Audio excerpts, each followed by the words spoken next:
The lives of Africans are severely affected by the debt that Africa is owing to most creditors.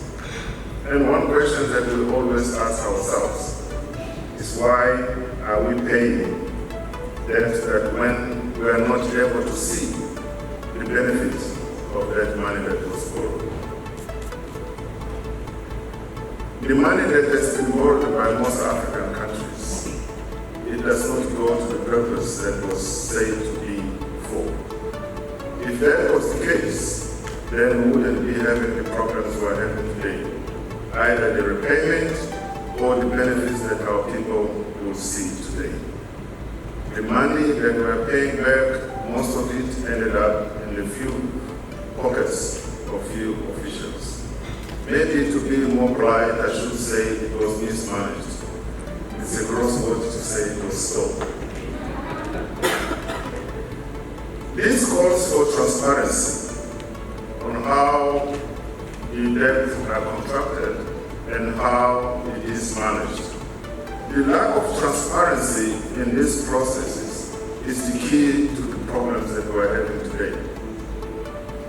If it was transparent, then everyone affected would be informed as to why we are paying this money to the creditors. I think we have a great opportunity at this moment with this conference and other discussions that took place over the last 3 days, that we can engage together and rethink and remobilize to how we should approach the debt management of Africa. Professor Hopper yesterday, he gave us an overview of the historical perspective of the debt in Africa. And I must add that one of the problems that we have is that we have to love Africa. We cannot make changes that we are talking about if we don't love Africa. Loving Africa, I mean producing Africa, consuming Africa, being proud of being African. This is a problem that calls for education of our young people. We always tend to look for UK, for America to go to school. I must admit, I was also one of those who benefited from that. But I would be happy to send my son to the University of Nairobi, the University of Asia, or any university here in Africa. We had a very interesting experience in Mozambique at Eduardo Namburete University where I teach. One of our students was from San Tome and Principe. He is now the Deputy Speaker of the Parliament in San Tome. And we engage with him and we speak the same African languages. So this is one aspect I would like to challenge ourselves. Let us make Africa the home for everything. The home for education, the home for entrepreneurship, the home for business, the home for everything. We're not aparting ourselves from the rest of the world, but we are calling our continent the main source of our happiness. I feel sorry having to buy a ticket from Kenya in London, having to buy coffee from Ethiopia in Brussels when I visit there, because I had no chance to buy coffee or tea from Kenya, from Ethiopia in Mozambique. But it's easily available somewhere in Europe. So, dear colleagues, I represent APNAC. APNAC is the Africa Parliamentarian Network Against Corruption. This organization was established some 24 years ago with the aim of capacitating or building a commitment of African parliamentarians to fight against corruption, to build a platform for exchange of information, experience, initiatives that can enable the continent to fight corruption. And the issue of debt, it is also an issue that is related to corruption. Because if the money that is being borrowed from our creditors, as it was said in the various discussions we had in the room or in the panel, in the parallel sessions, that the problem is not with the debt itself. Debt is not the problem. The problem is how is that is contracted and how it is managed. But if everything is done well, there is no issue, we have no issue there. The problem is that most of the money that is borrowed by African leaders is not intended for the purpose that the people are told. That money ends up on something else completely contrary to what has been intended for. The reason is that is the reason why we are not able to pay back. And we keep borrowing and borrowing and borrowing because the money is not producing the money that we're expecting it to produce. So fighting corruption, it is one way of also controlling the way that money is being used in our continent. And we're very happy to say that AfCoDD and the other organizations that are part of this network are working towards closing the gaps. We mentioned here about harmonizing policies and laws. It is very important because if one country is doing well, if the next one is not doing, we are not doing much for Africa. But if we can succeed in harmonizing our laws and policies, and if we can succeed in harmonizing our strategies and approaches, then we can say that we are closing the gaps that the creditors can use to take advantage of the African continent.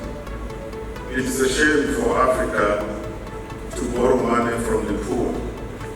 It was mentioned various times. Africa is the richest continent in the world, but it's borrowing money from the poorest countries in the world. It has been mentioned that France has no gold mine, but they have plenty of gold in their reserves.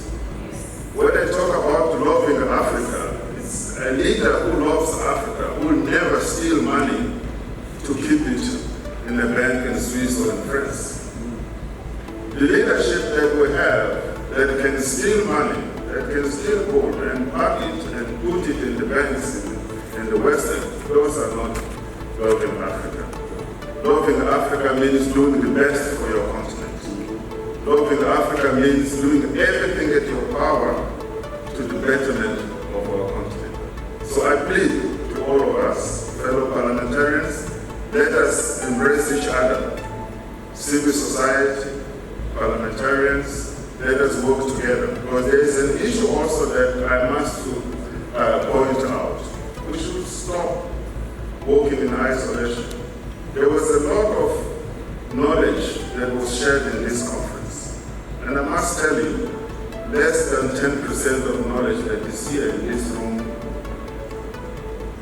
less than 10% of parliamentarians across the continent, they don't have the amount of information that they have here. So you are sitting on a wealth of knowledge that is not being shared among our parliaments. So let us do something that in the next rounds we also involve as many parliamentarians as we can. Because at the end of the day, those are the ones that have to bring the legislative solutions to some of the problems that we have addressed here. But if they are not informed, if they are not capacitated, they cannot appreciate the need to make it a priority legislating on specific issues that have been addressed here. Transparency is one of them. We have to enforce that our parliaments be transparent on how they are managing the public fund. We have to enforce that our parliaments let the people who are the owner of the money that we're managing know exactly how this is being managed. So I must end my brief remark by saying that it's not just a good thing to sit here and discuss about debt management. It is a duty. As members of parliament, as civil society organizations, we are entrusted with this responsibility to make sure that the public funds is managed in an appropriate manner that benefits our people. We must demand that every cent that is acquired was borrowed in the name of the people be accounted for. Accountability is the key issue. Transparency is fundamental for accountability, And if we can have transparent processes, I believe we will be a step ahead from any maneuvers of those who pretend or intend to deviate the money that is borrowed for development for their own personal gain. I must thank here, saying Aluta Continua, and I will leave the viewers for Honorable Grace to do that, because that is how she do better. Thank you very much.